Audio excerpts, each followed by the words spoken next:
Fake gun licence કાંડમાં પકડાયેલા 7 આરોપીઓના 10 દિવસના remand મંજૂર કરવામાં આવ્યા છે। જો કે સૌથી મોટો સવાલ એ છે કે નકલી લાયસન્સ પર હથિયાર લેનારાઓના નામ કેમ હજુ સુધી ખુલ્યા નથી। નકલી લાયસન્સ બનાવનારા જો ગુનેગાર છે તો નકલી લાયસન્સ પર ફટાકડી ખરીદનારાઓ પર એટલા જ દોષિત છે। ફેક લાયસન્સના આધારે હથિયાર વસાવનારાઓના નામ પોલીસ જાહેર કરે તેવી પણ પ્રબળ માંગ ઉઠી છે।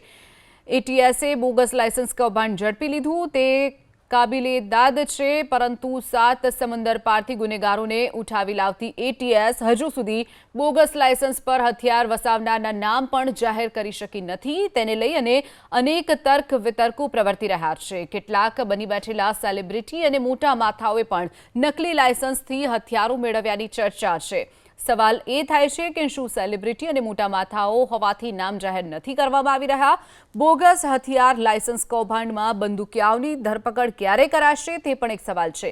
લાયસન્સ બનાવી આપનાર બાદ તેનો ઉપયોગ કરનાર સામે પણ કાર્યવાહી ક્યારે કરાશે? શું બોગસ લાયસન્સથી હથિયાર લાવનારને પોલીસ બચાવવાનો પ્રયાસ કરી રહી છે? જો તપાસમાં કોઈ અડચણ ન હોય તો પોલીસ નામ જાહેર કરે।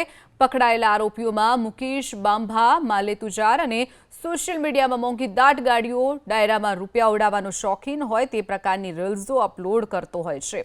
આ ઉપરાંત સોનાના ઘરેણાં પહેરી સીન સપાટાનો શોખીન છે, તો વિદેશ પ્રવાસનો પણ તે શોખીન હોવાનો ખુલાસો।